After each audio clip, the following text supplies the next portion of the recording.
What's going on, guys? It's your boy Reed here with my girl, Jazz, what's up, y'all? and we got our guest today, Mr. and Mrs. Blanks, right? Yes. We got Reggie right here, and we got Candace, and this is Mind, Body, and Soul.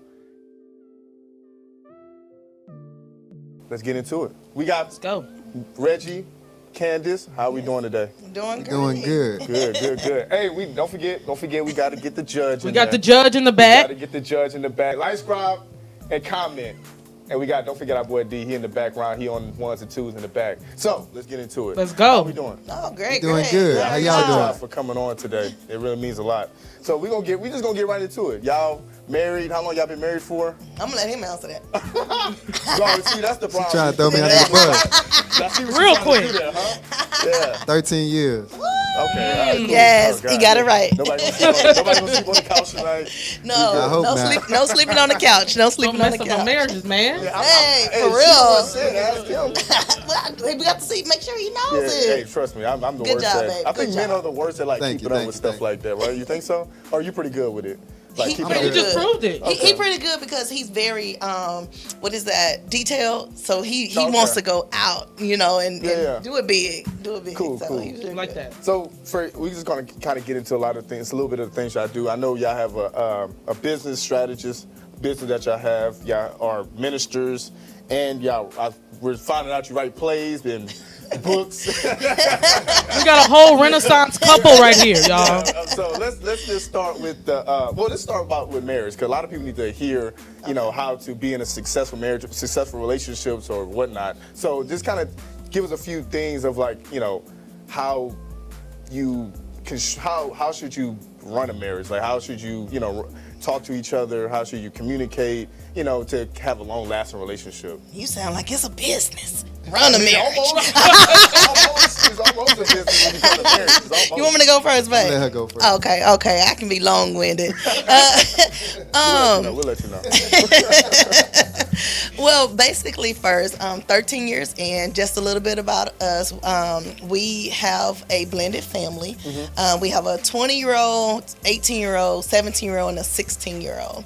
And Wow. so that is basically work within itself, Yeah. right? Yeah. And so not only did we blend a family of 4, but we also had to blend us, like our personalities. And the only way that we could do that was through Jesus. I mean, literally. Coming from, I was divorced, he was divorced, and just coming together as one. One of the wisdom couples that we know gave us great advice in marriage counseling. They said, I was an individual, he was an individual, but God allowed you guys to come together to do his work. So you become one then. But you got to still realize that you have your own individual personality. He has his own individual personality, and you're just meshing together. And how do you mesh that? Each household is different. I always say each household creates their own atmosphere. And so one of the things was get rid of, keep what we learned when we was younger, but get rid of a lot of the things that we learned when we was younger. What's some of the things you would say y'all had to get rid of? What you in particular had to get rid of? Was communication. I hate sweeping things underneath the rug. I want to Talk it out. head on, have that realistic conversation. Because when I was growing up, it's like, okay, it happened. Boom, sweep it underneath the rug. You never heard about it again. Yeah. And so when you coming in, I had to learn how. I grew up with a lot of yelling in the house. Right, my mom used to yell. That's how we communicate, was yelling or argument, yelling. Well, my husband doesn't like yelling, so that was hard for me. Yeah, you seem like pretty quiet. Oh, he reserved. He relaxed, but he can get up there when he wants to, but he doesn't often though. I do. So if you do get up there, something going. Yeah, you better get it So going. what about some things you've learned? Like you have probably had to take out going. Some ways that you had about yourself. That you had to take out going to your marriage. I would say with me, God had to tear me down and rebuild me because I went through a divorce because, to be honest, I was something else. So It's good you admitting it. Yeah. I was something else. So I can say I was pretty much a dog. So God had to tear me down and rebuild me. So when I got my first wife, I was a good husband, but I wasn't a godly husband. So it's a difference. So when I got her, I told her if I would have got her in my early age, I would have lost her because I wasn't prepared for her. I wasn't ready for her. This would be a good question. This is a good question, and I think it'll be a good answer for the public. What's the difference between a good husband and a godly husband? A good husband pays all the bills. You know what I'm saying? I know how to get that bag, but I don't take care of my wife like far as take care of her needs and different things like that. Okay. So right now I know how to take care of my wife needs because I went through a divorce. So I know I use my first divorce as like kind of like a test. So now I know exactly what to do. And let me just say, piggyback on what he said about you asked a good husband, a godly husband. Well, I can say my husband now is the godly husband because he literally is our visionary. I call him the visionary of our home. He literally sits out and talk with God and asks God what do he needs to do for our house. And so he prays over us. He sits down with our kids and we have Bible study. We have different things and he leads it and I follow. And so that's one of the things that what our household adopted. So like our kids, we're like, hey, all of us in here, we're gonna serve the Lord. You know, like you live in here, but they see it from him, from the man's standpoint. This is how you govern your home under God, right? Yeah. And you got anything to that? Now I'm about to say that's a good segue. And you know, cause we on the same. Yeah. Cause I was just you know. Y'all talking about leading. Yes. And we're going to ahead and let y'all know that July 14th, 2024, on a Sunday, they have their play. Yes. How Can I Lead If She Doesn't Want to Follow? It's a stage play, but the stage play is coming from their book.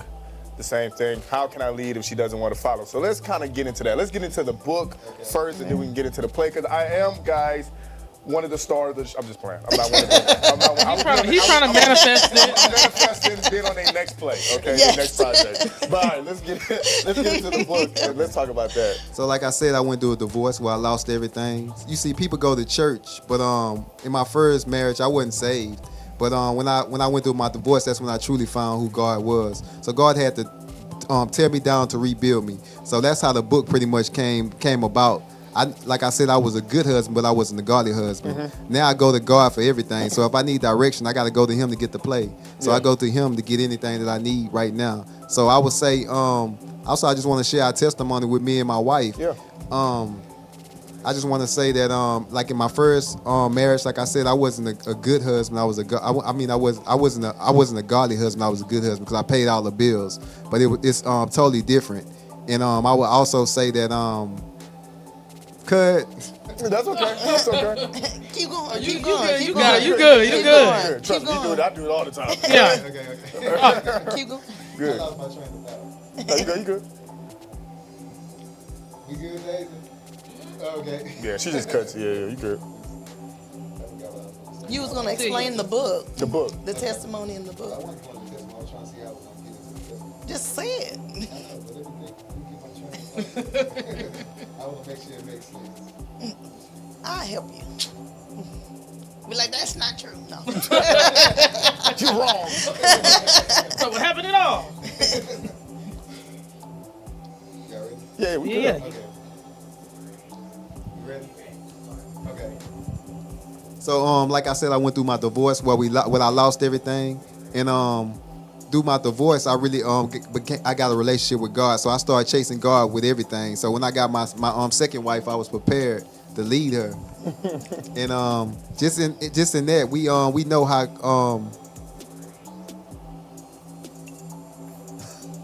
It's okay. It's okay. got it, you It's got okay. it. He got the good thing. When you I was ready? like, yeah, wait, how you feel listening to your husband talk about you like that, Gary? Well, you know, I'm blessed because when I was in my first marriage, I was unequally yoked.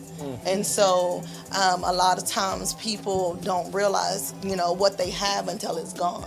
And so when I was in that marriage, he used to, you know, people say, oh, I know Christ, I know God, but you know him, but you know of him, but not, you don't know him. And when a person tell you paying tithe and offering is a waste of money, or, you know, any of those things, and they really don't uplift you or even tell you you're beautiful or any of those things, then to hear those things from my husband now, who I know he genuinely means those things, it's a blessing for me.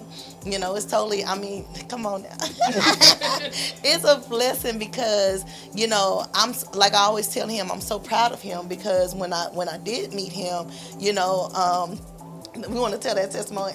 I called him fake. I was like, listen, you fake because, and I called him fake because, you know, I came out of a marriage where, you know, people were cursing and all of that stuff. And so it was like, he doing all of this stuff. And I'm looking like, nah, I ain't fooling with nobody like that. Like, you ain't about God, because I'm trying to stay on that straight and narrow, you know. And so when we did, basically when God opened up his eyes, because my intentions after my divorce was, I'm not getting married again. You know, I'm just me and these 2 kids and Jesus. That's it. Just, when you said you're not getting married again, a lot of people when they get divorced, they kind of go through that mindset of like, oh man, you know, I'm done. Like I ain't getting married again. Now you got some people, they don't care. They go 3, 4, 5 times. Yeah. They don't care. But so a lot of people, even people I know, when they get divorced, they just like, I'm done. So like, how do you get yourself out of that mindset of like, I'm not getting married again? It's just like, if you just find the right one, or do you have to get yourself mentally prepared, or both? You know, I really didn't have a mindset again to get remarried because I was so hurt by the first marriage. You know, like we talked about emotional.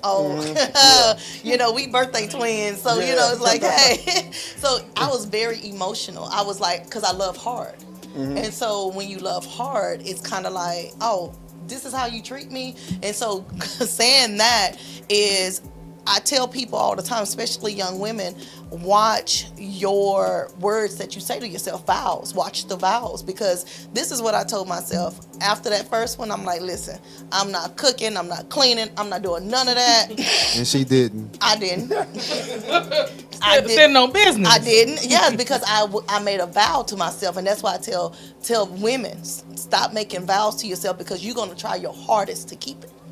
And so I tried my hardest to keep it. So even though one person didn't appreciate it, don't mean that I have to treat the other one with disrespect or any of those things, because if the first one didn't appreciate it, but he wanted it. That's a good thing to say, because a lot of women do that. You know, they'll or even men too, maybe.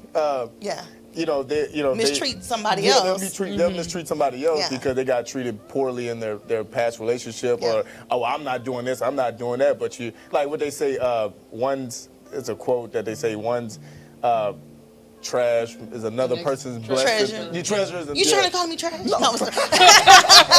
Put him on the spot. Of course not. No. But yeah, so that's a good thing. I'm glad you said that, because a lot of people need to know that just because you got treated poorly in one last relationship, in your last relationship, you can't take that into somebody else. You know, because that's not fair to your husband, or it's not where, if he is not taking certain things to your relationship, that's not fair to you, because I don't want to be. I never always say I want to be all the baggage. I don't want to be in a relationship where a person's not giving me their all. Yes. You know, I don't care. I understand you've been hurt.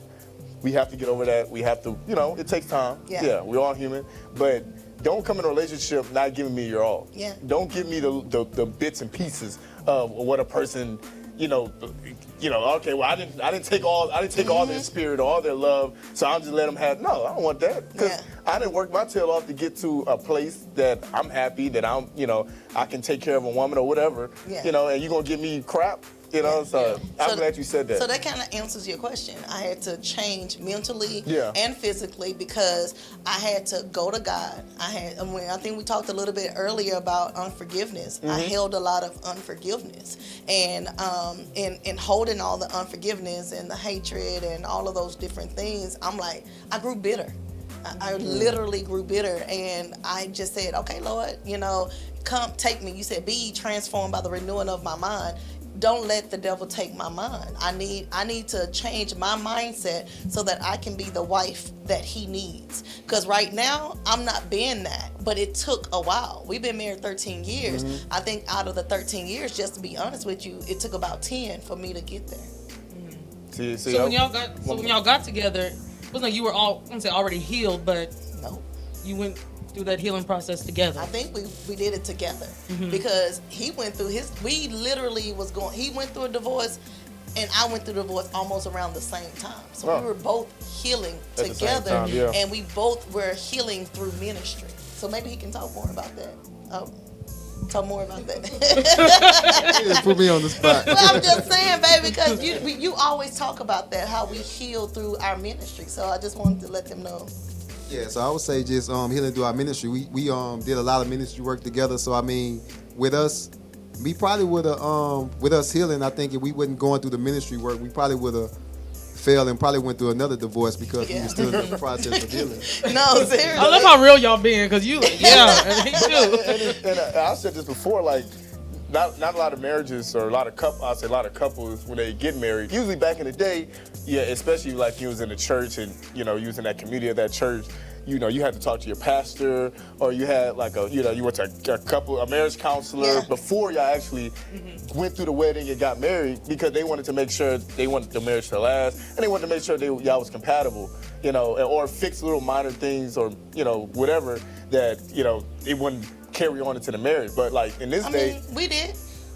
A lot of couples don't do that. Yeah. I'm saying a lot of couples need to do that because they don't. But we still needed help. Yeah, Yeah. exactly. We still yeah. needed help. Not to cut you off, No, but you're good. it was just, we went through that. Yeah. But because when you make vows and you do, you just said, like, forget it. I'm going to do it my way because I did it God's way. I thought I did it God's way. So I'm going to do it my way this time. And that's it.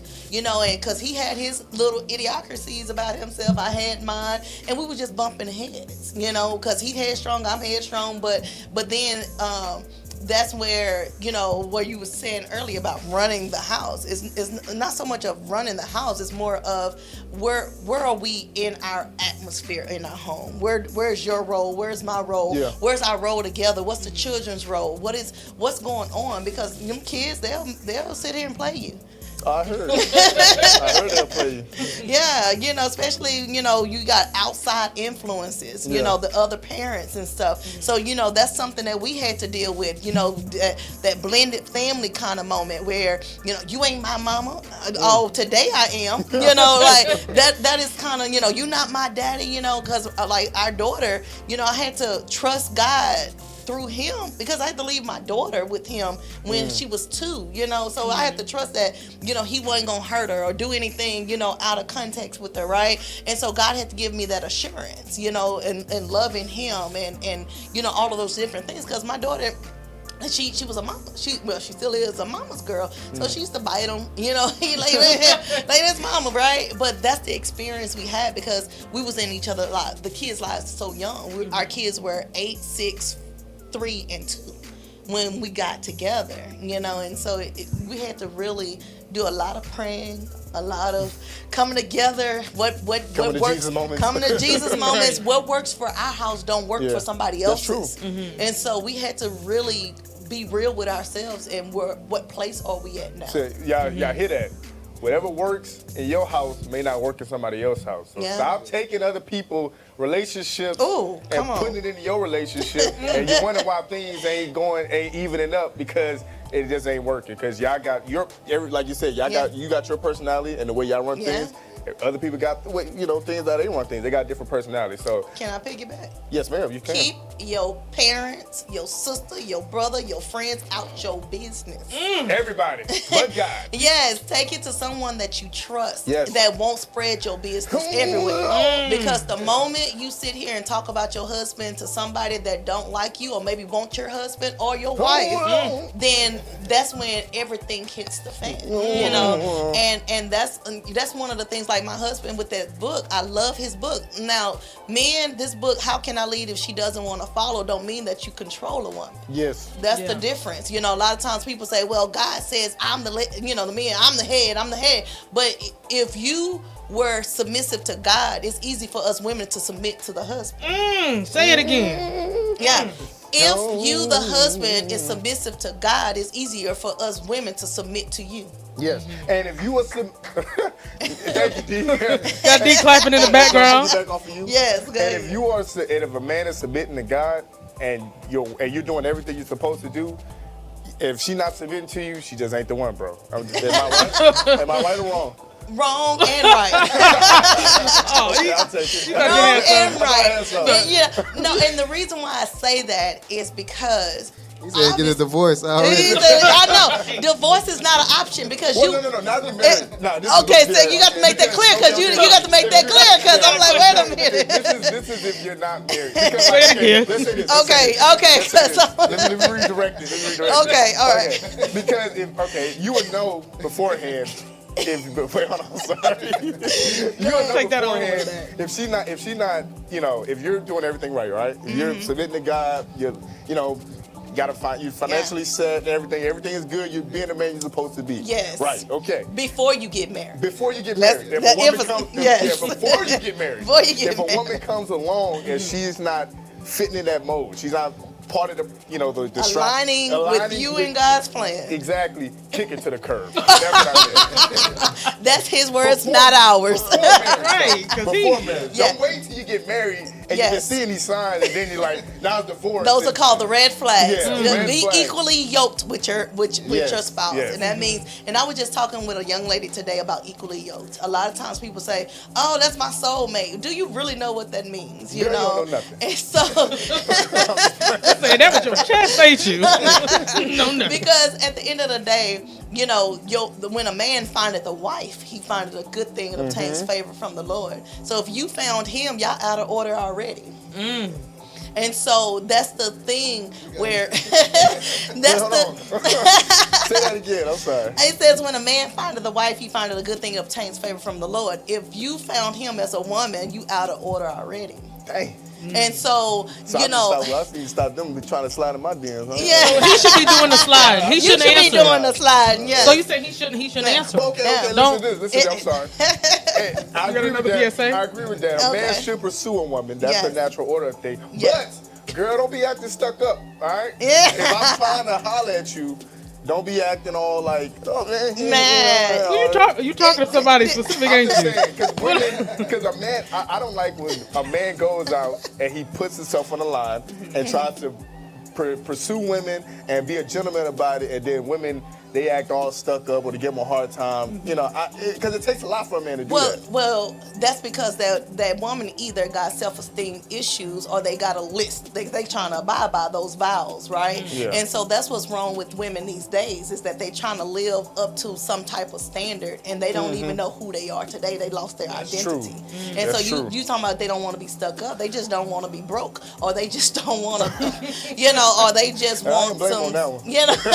or some stability or any, whatever's causing that woman to have those kind of, it's nothing wrong. Trust me, it's nothing wrong with having standards. Yeah. It's nothing wrong. Don't get me wrong, women. Be like, oh, who she is? Yeah. No, I am just being real. I grew up with 5 brothers. I was a tomboy. I was all of these things. So it's kind of like, in a sense, what a man thinks, Yeah. I grew up with 5 brothers, and I saw, when they come home and have those back behind the scenes conversations with each other, it's like, wow, really? That's what, men really want a woman who has their back, who, baby, do I got your back?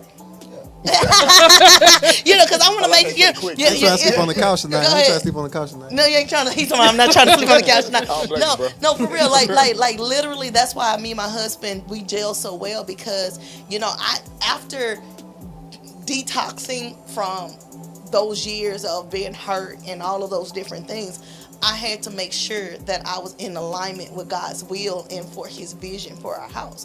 Because us women, we are nurturers.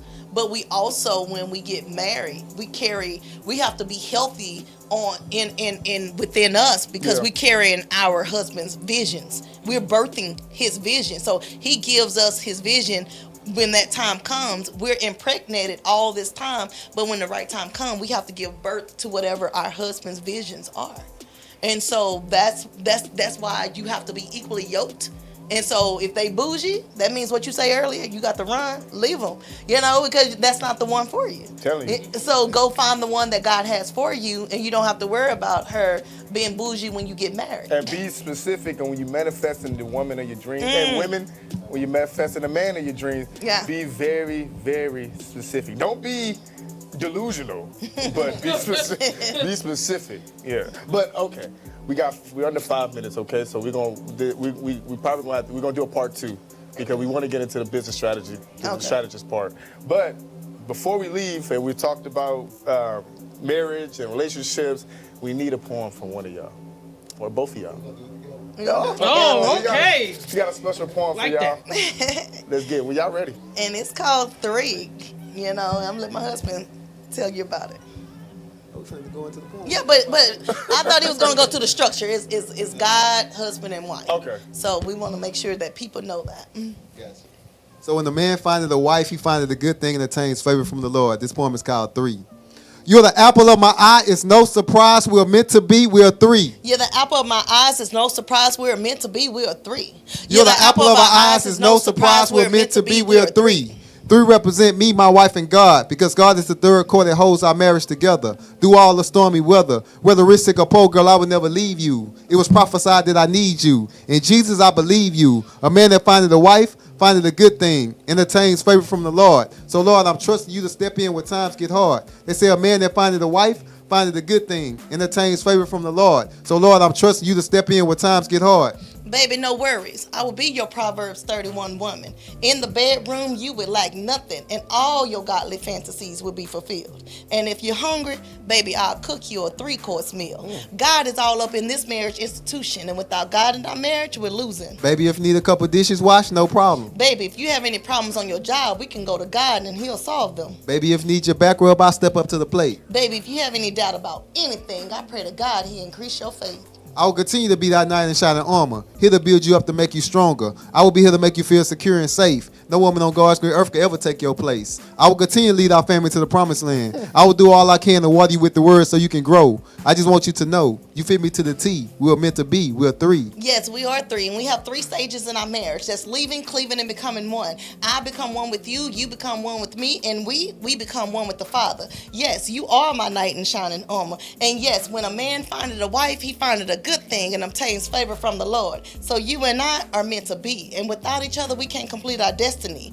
And to all my ladies, God doesn't want us to neglect our spouse's needs. He wants us to have intimacy. Read 1 Corinthians 7 if you disagree. God wants us to submit to our husbands, submit to God as unto him.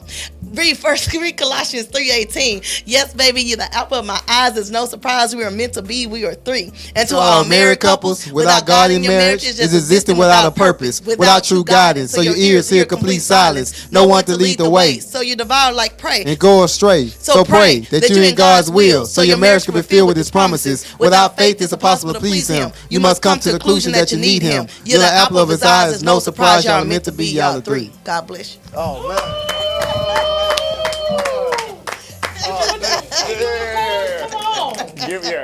We had a call. Yeah, you gotta keep it. That was good. Thank My you. favorite part was she talked about the bedroom. Wow. That's how you heard. That's how you heard. That's all he heard. That's all he heard. She said bedroom, that 3-course meal. I said, oh.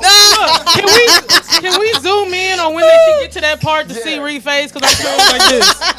I'm sure he was like. Bedroom, 3-course meal. That's all I need for my wife. A 3-course I meal. thought I heard you say, Yeah, I did. Got He to that. did. Okay.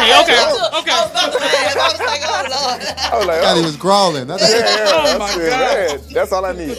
Keep me right in the bedroom, 3-course meal. Simple man. I'll take care of you. Oh, man. You take care of you. I'll take Simple care man. of you. You do Yeah, it. but you know what, women, that is what most men need. We are, what was they say, men are from Venus and women are from Mars. something like that, right? But we're opposite, and normally our husbands just want the small things, and then you can get everything. Literally, women. It's literally that simple. Like, it's literally that simple. Keep our bellies full. Let us watch our sports. And keep us right in the bedroom, and we alright. We good. They not lying. They not lying. I'm telling you. Just don't burn the food. Put a little seasoning on there, and we good. But we gonna part 2 is gonna come. It's on the way. Y'all like, subscribe, and comment. Please get the word out. Please be respectful in our comments too. And we'll be back with part 2 after this.